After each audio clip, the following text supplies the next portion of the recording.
Next page number 112 पर देखिए। सांप आ गया। निगलने की प्रयास में सांप ने उसका आधा पिछला शरीर तो मुंह में दबा लिया। उसने क्या किया? आधा पिछला शरीर तो मुंह में ही दबा लिया।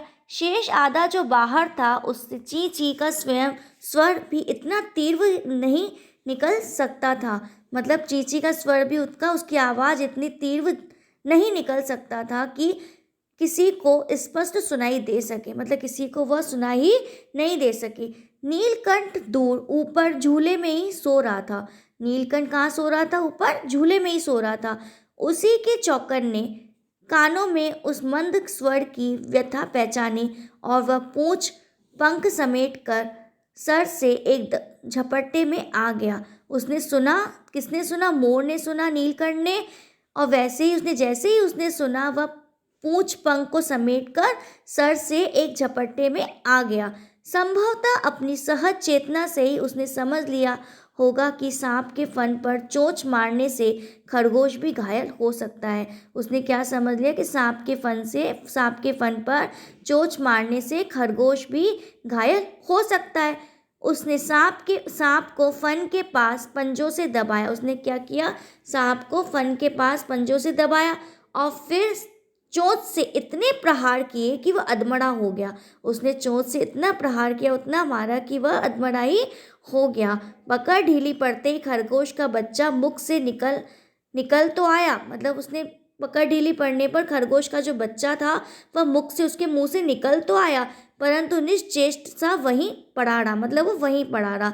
राधा ने सहायता देने की आवश्यकता नहीं समझी, परंतु अपनी मंद केका से किसी सामान्य घटना की सूचना सब और प्रसारित कर ली। मतलब अपनी मंद केका मतलब होता है मोर की बोली से किसी असामान्य घटना की सूचना सब और प्रसारित कर ली। मतलब अपनी बोली के द्वारा। माली